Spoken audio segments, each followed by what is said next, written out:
Saisit la commission d'instruction. Celle-ci, composée de 4 magistrats, procède à l'instruction du dossier qui ne peut excéder 6 mois. À l'issue de cette instruction, elle rend un arrêt de non-lieu ou un arrêt saisissant la Cour de répression de l'enrichissement illicite. L'arrêt de non-lieu peut être frappé d'appel par le procureur spécial devant la Cour. Ça, c'est le premier cas. Le deuxième cas, B, les faits ont été commis par une personne bénéficiant d'une immunité ou d'un privilège de juridiction. Dans cette hypothèse, le procureur spécial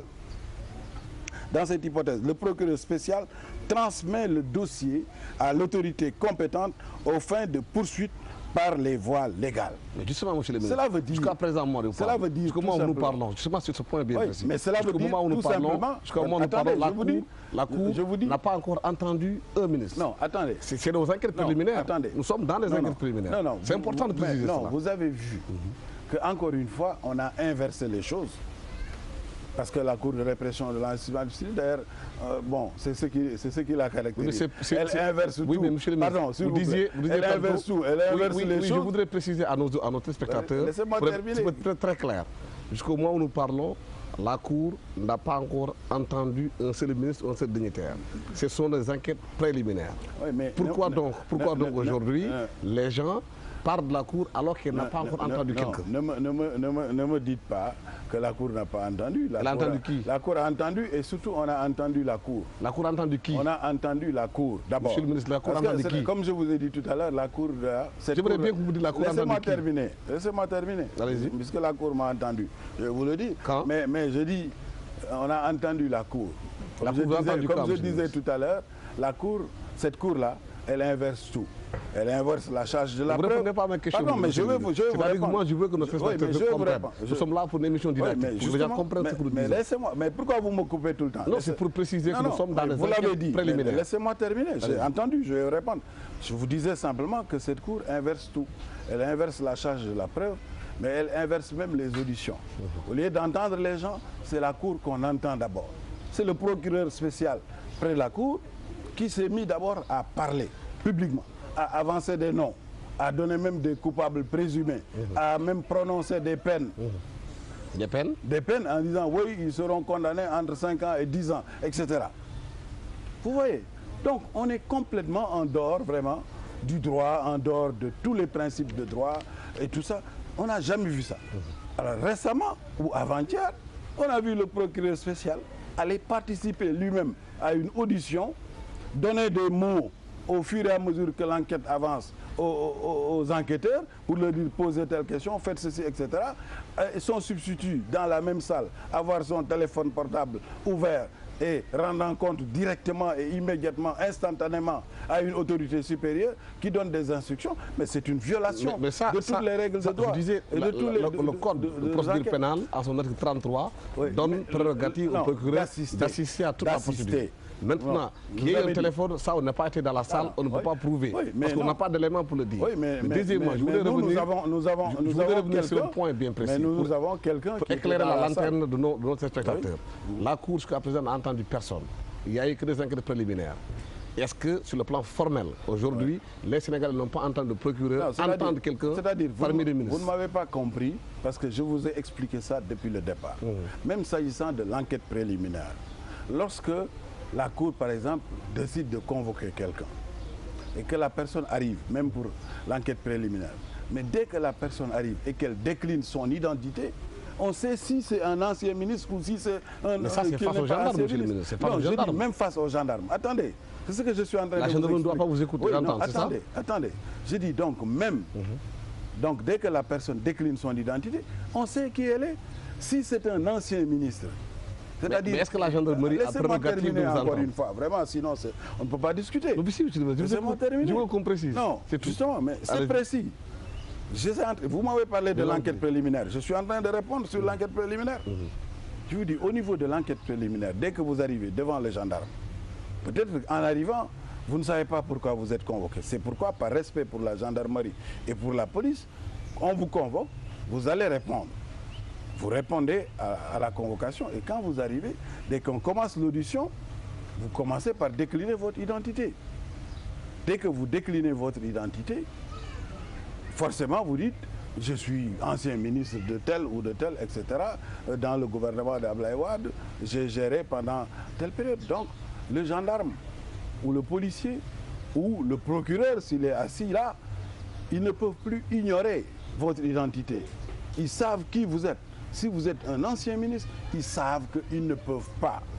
Ils ne peuvent pas vous entendre, ils ne peuvent pas vous poursuivre. Est-ce que vous ne pouvez pas aussi être ancien directeur avant d'être ancien ministre? Non, ça c'est un autre cas de figure. C'est important. Vous savez, ça c'est un autre cas de figure. Qui peut avoir lieu. C'est-à-dire, là, vous êtes en train de chercher un échappatoire. Parce que ce qui est en question aujourd'hui, jusqu'ici en tout cas, c'est la gestion des anciens ministres d'Abdoulaye Wade. Moi, je n'ai jamais été directeur de quoi que ce soit. Je n'ai jamais été fonctionnaire. Je suis du privé. J'ai travaillé dans le privé avant de travailler l'État. Il y a d'autres qui sont dans le même cas. Donc si nous sommes entendus, s'il vous plaît, mais je suis en train de vous dire, ça vous prenez un cas particulier. Moi, encore une fois, je vous dis, j'aime pas particulariser ou singulariser les choses. Moi, je préfère rester au niveau du principe. Est-ce que je peux vous poser une question, monsieur? Laissez-moi terminer. Est-ce que, par exemple, la gendarmerie peut vous entendre en tant qu'ancien ministre ou pas? Non, elle peut simplement me convoquer. Une fois que je décline mon identité et une fois qu'elle constate que les faits pour lesquels elle veut m'entendre entrent dans le cadre de mes fonctions en tant que ministre, elle ne peut pas poursuivre l'audition. Elle doit arrêter l'audition, rendre compte à ses supérieurs et dire, voilà, mais cette personne, au terme des dispositions de la loi déjà sur l'enrichissement illicite, que je conteste et qu'il faut d'ailleurs supprimer, mais au terme surtout de la Constitution, article 101 de la Constitution, cette personne bénéficiant d'une immunité et d'un privilège de juridiction, je ne peux pas l'entendre davantage. Il faut s'adresser à la Haute Cour de justice. C'est ça. La Haute Cour va mettre en place une commission pour entendre ces gens-là. Mais c'est normal. Voilà. Monsieur le ministre, aujourd'hui, par rapport aux Sénégalais, 12 ans de gouvernance, il y a eu beaucoup de Sénégalais, nous sommes tous des voisins, on se connaît. Oui. Il y a parmi vous qui étaient au pouvoir, qui sont civilement devenus très riches, ou bien qui ont des signes de richesse extraordinaires. Comment on peut expliquer ça aux Sénégalais?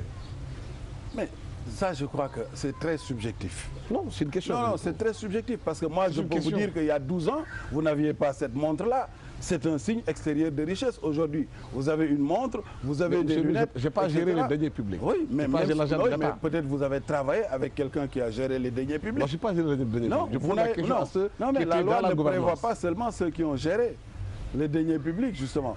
Même si vous avez travaillé, par exemple, si vous avez eu des marchés avec quelqu'un qui a géré les deniers publics, même si vous n'avez pas... Mais je vous pose une question par rapport aujourd'hui. Est-ce que vous comprenez aujourd'hui que les gens qui hier venaient au Conseil des ministres peut-être en cas rapide pour la première fois, subitement sont extrêmement riches? S'il vous plaît, je pense que, encore une fois, je vous ai dit depuis le départ que nous sommes dans un état de droit qui a des juridictions compétentes pour vider tous les contentieux, pour juger tous les délits qui peuvent exister, qu'il s'agisse d'un délit de vol, de recel et d'autres choses.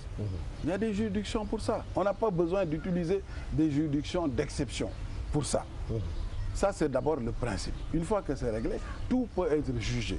Mais on ne peut pas, parce qu'on voit une personne, simplement porter un beau boubou ou un beau costume, lui dire, ah, certainement, seulement un beau boubou, monsieur le ministre. Vous avez volé et une personne qui habitait chez vous, qui se réveille, n'avait pas le travail, construit des immeubles un peu partout, vous pouvez poser des questions, légitimement. Vous savez que les Wolofs disent que balangay digale tchangay, dangay set d'abord. C'est-à-dire il faut commencer par balayer sa propre porte. Si vous regardez aujourd'hui des gens qui sont au pouvoir, et qui peut-être sont les plus grands chantres de cette chasse aux sorcières, vous constaterez que les locataires dont vous parlez, ou les gens qui n'avaient rien au début de l'alternance, beaucoup d'entre eux se trouvent aussi du côté du pouvoir actuel et aujourd'hui ont des milliards. Est-ce que les Sénégalais n'ont pas le droit de réclamer justement par rapport à la gestion de leurs deniers, qui est de la transparence, que l'argent qui appartient aux Sénégalais soit géré de manière efficiente, qu'ils puissent poser des questions par rapport à ceux-là qui gèrent l'argent et ceux-là qui gèrent aujourd'hui? Moi, je suis totalement d'accord. Je suis totalement d'accord pour que ceux qui ont géré rendent compte et qu'on puisse également constater s'ils ont bien ou non géré les deniers de l'État. Mais il faut le faire en respectant les textes, la forme et le fond. C'est-à-dire, encore une fois, il y a des lois. Et il y a la Constitution qui règle toutes ces questions. Il faut respecter simplement les textes. et ne pas faire de la discrimination ou de la sélection. Il faut que tout le monde soit sur un pied d'égalité, qu'on puisse juger aussi bien des gens qui sont restés avec Abdoulaye Wade que des gens qui l'ont quitté ou des gens qui sont avec Macky Sall et qui ont eu à gérer pendant le régime d'Abdoulaye Wade. Et à partir de ce moment-là, les vaches seront bien gardées. Merci, monsieur le ministre Ousmane Ngom, d'avoir été avec nous. Merci infiniment d'avoir accepté votre invitation. Je rappelle que nous étions avec monsieur le ministre Ousmane Ngom, ex-ministre de l'Intérieur, ex-ministre d'État, responsable libéral, député à l'Assemblée nationale, vice-président de l'International libéral. Merci à toute l'équipe technique de la TFM qui m'a accompagné. Au revoir.